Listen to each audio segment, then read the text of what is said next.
ഞാൻ എൻ്റെ ജീവിതത്തിൽ വലിയൊരു അവസ്ഥയിൽ കിടക്കുന്ന സമയത്ത്, അതായത് അത്രയും മാനസികമായി തളർന്ന് കിടക്കുന്ന സമയത്ത്, നമ്മുടെ ജീവിതത്തിൽ നമുക്ക് ഒരുപാട് ഇഷ്ടമുണ്ടായിരുന്ന ഒരു വ്യക്തി ഇനി നമുക്ക് നല്ലതല്ല എന്നെങ്ങനെയാണ് നമ്മുടെ മനസ്സിനെ പറഞ്ഞ് പഠിപ്പിക്കുക.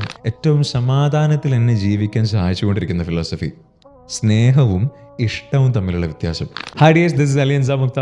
Welcome to my YouTube channel. നമ്മളെല്ലാവരും ജീവിതത്തിൽ പല പ്രതിസന്ധികളിലൂടെ കടന്നു പോയവരാണല്ലേ. ഞാനും പോയിട്ടുണ്ട് ഒരുപാട് പ്രതിസന്ധികളിലൂടെ. ഈ പ്രതിസന്ധികളൊക്കെ നല്ലതാണ്, ഓപ്പർച്യൂണിറ്റി ആണെന്നാണിട്ട് ഞാൻ പറയാറുണ്ട്. വേറെ ഒന്നുകൊണ്ടല്ല, പല കാര്യങ്ങളും ഈ പ്രതിസന്ധികളിലൂടെ കടന്നു പോകുന്ന സമയത്ത് നമ്മൾ പഠിക്കും.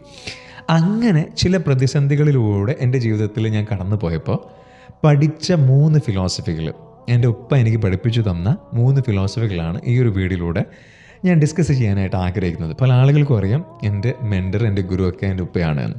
ആ ഉപ്പ പഠിപ്പിച്ചു തന്ന 3 ഫിലോസഫി നമ്മൾ ഡിസ്കസ് ചെയ്യാൻ പോവാണ്. ഒന്നാമത്തത്, ഞാൻ എൻ്റെ ജീവിതത്തിൽ വലിയൊരു അവസ്ഥയിൽ കിടക്കുന്ന സമയത്ത്, അതായത് അത്രയും മാനസികമായി തളർന്ന് കിടക്കുന്ന സമയത്ത്, ഒന്ന് ഫുട്ബോൾ കളിക്കാനെല്ലാം പോയി തിരിച്ചു വന്നപ്പോൾ കാലും കൂടി ഒടിഞ്ഞപ്പോൾ, ഏകദേശം ഇടിവെട്ടേറ്റവനെ പാമ്പ് കടിച്ച അവസ്ഥയിൽ നിൽക്കുമ്പോൾ, എല്ലാ അർത്ഥത്തിലും തളർന്ന് കിടക്കുന്ന സമയത്ത്, ഫൈനാൻഷ്യലി ഒക്കെ തളർന്ന് കിടക്കുന്ന സമയത്ത് എൻ്റെ ഉപ്പ എൻ്റെ അടുത്ത് വന്ന് പറഞ്ഞ ചില വാക്കുകളുണ്ട്. അല്ല അൻസാമേ, ഈ LKG കുട്ടിക്ക് LKG ക്വസ്റ്റ്യൻ പേപ്പറാണ് പരീക്ഷ കിട്ടുക. ഞാൻ പറയാം, അപ്പോൾ അതെ LKG ക്വസ്റ്റ്യൻ പേപ്പറാണ്. 5ാം ക്ലാസ്സിൽ കുട്ടിക്കോ 5ാം ക്ലാസ് ക്വസ്റ്റ്യൻ പേപ്പർ, 10ാം ക്ലാസ്സിൽ കുട്ടിക്ക് 10ാം ക്ലാസ് ക്വസ്റ്റ്യൻ പേപ്പർ.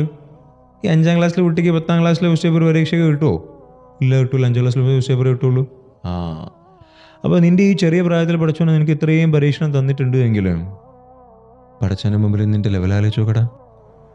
അതുവരെ എല്ലാ പ്രശ്നങ്ങളും എൻ്റെ തലയ്ക്ക് എന്തുകൊണ്ട് വരുന്നു എന്ന് ചിന്തിച്ച ഞാൻ, പഠിച്ചവൻ ഇതെല്ലാം എന്നെ സ്ട്രോങ് ആക്കാൻ വേണ്ടി, അല്ലെങ്കിൽ എനിക്ക് ഈ പ്രശ്നങ്ങളെല്ലാം താങ്ങാനുള്ള കപ്പാസിറ്റി ഉണ്ട് എന്നുള്ളത് കൊണ്ടാണ് തന്നത് എന്നുള്ള ആ ഒരു തരത്തിൽ ചിന്തിക്കാൻ തുടങ്ങി. പഠിച്ചൻ ഖുർആനിൽ പറഞ്ഞിട്ടുണ്ട്, ഒരു ആത്മാവിനെയും താങ്ങാൻ കഴിയാത്ത പരീക്ഷണങ്ങൾ വെച്ചിട്ട് ഞാൻ പരീക്ഷിക്കില്ല. അവിടുന്ന് എൻ്റെ പെർസെപ്ഷൻ മാറി. എനിക്ക് കപ്പാസിറ്റി ഉള്ളതുകൊണ്ട് ഇത്രയും പ്രശ്നങ്ങൾ പഠിച്ചവൻ ഒറ്റയടിക്ക് എനിക്ക് കൊണ്ടു തന്നു ഒന്നായി. That is the number 1 philosophy that actually changed my life. എൻ്റെ ലൈഫ് ചേഞ്ച് ആവുന്നത് ശരിക്കും പറഞ്ഞാൽ അവിടെ നിന്നാണ്.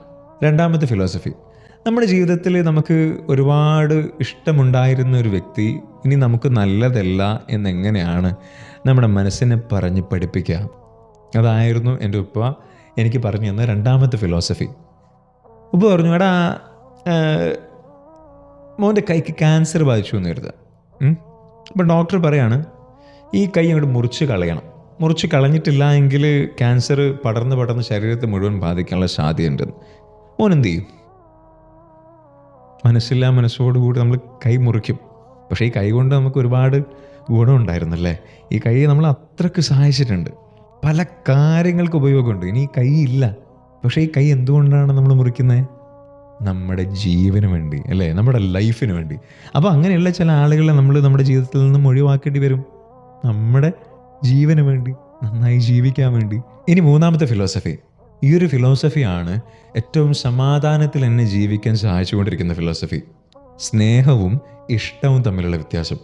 എൻ്റെ ഒപ്പം എന്നോട് ചോദിച്ചു, എടാ ഐസ്ക്രീം ഇഷ്ടമാണെന്നാണോ നീ പറയുക, അല്ലെങ്കിൽ ഐസ്ക്രീമിനോട് എനിക്ക് സ്നേഹമാണെന്നാണോ നീ പറയുക? ഐസ്ക്രീം ഇഷ്ടമാണെന്ന് സ്നേഹം എന്ന് പറയില്ലല്ലോ. ഈ ഇഷ്ടം മാത്രം ഉണ്ടായിരുന്നത് കൊണ്ടാണ് പല റിലേഷൻഷിപ്പും വളരെ പെട്ടെന്ന് തന്നെ ഇല്ലാതാവുന്നതെന്ന്. സ്നേഹമില്ലാത്തതുകൊണ്ട്. അല്ലപ്പോൾ ഈ ഇഷ്ടവും സ്നേഹം തമ്മിൽ ഇതെങ്ങനെ? എടാ, ഒരുപാട് കാലം നീ ഒരേ ഫ്ലേവർ ഐസ്ക്രീം കഴിച്ചുകൊണ്ടിരിക്കുകയാണ്. അത് കഴിഞ്ഞാൽ നീ പുതിയൊരു ഫ്ലേവറിലേക്ക് കിടക്കും. അതേപോലെ തന്നെ റിലേഷൻഷിപ്പിൽ സംഭവിക്കാൻ പാടുണ്ടോ? ഇല്ല. സ്നേഹമുണ്ടെങ്കിൽ സംഭവിക്കില്ല. എന്താ സ്നേഹം? സ്നേഹം എന്ന് പറഞ്ഞാൽ കടമയാണ്. ഭാര്യയ്ക്ക് ഭർത്താവിനോടുള്ള കടമ, ഭർത്താവിന് ഭാര്യയോടുള്ള കടമ. ഞാൻ എൻ്റെ ഭാര്യയ്ക്ക് ഒരുപാട് കാര്യങ്ങൾ ചെയ്തു കൊടുത്താൽ എനിക്ക് ഭാര്യയോടുള്ള സ്നേഹം കൂടും. ഭാര്യ എനിക്ക് ചെയ്തു തരുമ്പോഴല്ല. ഒരു ഉമ്മക്ക് കുട്ടിയോട് എന്തുകൊണ്ടാണ് സ്നേഹം കൂടുന്നതെന്ന് ഇപ്പോൾ ചോദിച്ചു. എന്തുകൊണ്ടാണ് കൂടുന്നത്? ഉമ്മ ഒരുപാട് കാര്യങ്ങൾ കുട്ടിക്ക് ചെയ്തു കൊടുക്കുന്നു. ആരാണ് ഏറ്റവും കൂടുതൽ ചെയ്തു കൊടുക്കുന്നത്? കുട്ടിയാണോ ഉമ്മയാണോ? ഉമ്മ. ആരോടുള്ള സ്നേഹമാണ് ഏറ്റവും കൂടുതലായിട്ട് നമ്മൾ പറയുന്നത്? ഉമ്മക്ക് കുട്ടിയോടുള്ള സ്നേഹം. എങ്ങനെയാണ് ആ സ്നേഹം കൂടിയത്? കുട്ടിക്ക് വേണ്ടി ഒരുപാട് കാര്യങ്ങൾ ചെയ്ത് കൊടുത്തിട്ട്. അപ്പോൾ എൻ്റെ പാർട്ട്ണറോട് എനിക്ക് സ്നേഹം കൂടണമെന്നുണ്ട് എങ്കിൽ അയാൾക്ക് ഞാൻ കാര്യങ്ങൾ ഇങ്ങനെ ചെയ്തു കൊടുത്തുകൊണ്ടിരിക്കണം, അൺകണ്ടീഷണലി. പടച്ചവൻ്റെ പ്രീതി ആഗ്രഹിച്ചുകൊണ്ട് ആ തരത്തിൽ നീ സ്നേഹിക്കടാ എന്ന് പറഞ്ഞപ്പോൾ എൻ്റെ ജീവിതം വേറെ തരത്തിൽ മുന്നോട്ട് പോകാൻ തുടങ്ങി. അപ്പോൾ ഈ 3 ഫിലോസഫികളാണ് സത്യം പറഞ്ഞാൽ എൻ്റെ ഫേവറേറ്റ് പിക്സാണ്. ഒരുപാട് ഫിലോസഫീസ് എൻ്റെ ഉപ്പ പഠിപ്പിച്ചിട്ടുണ്ട്. പക്ഷേ ഈ 3 ഫിലോസഫികൾ നിങ്ങളെല്ലാവരുമായിട്ട് ഷെയർ ചെയ്യണം എന്നൊരു ആഗ്രഹം ഉണ്ടായി. Of course these philosophies if you take it into your heart, നിങ്ങളുടെ ഹൃദയത്തിലേക്ക് എടുത്തു കഴിഞ്ഞാൽ I expect a huge change in your life as well. നിങ്ങളുടെ ജീവിതത്തിലും ഒരു വലിയ മാറ്റം വരുമെന്ന് തീർച്ചയായിട്ടും ഞാൻ വിശ്വസിക്കുന്നുണ്ട്. I wish you all success. എല്ലാവർക്കും നല്ലൊരു ജീവിതം ഉണ്ടാകട്ടെ എന്ന് ആത്മാർത്ഥമായി പ്രാർത്ഥിച്ചുകൊണ്ട് നിർത്താണ്. I see you in another video. Till then, please take care.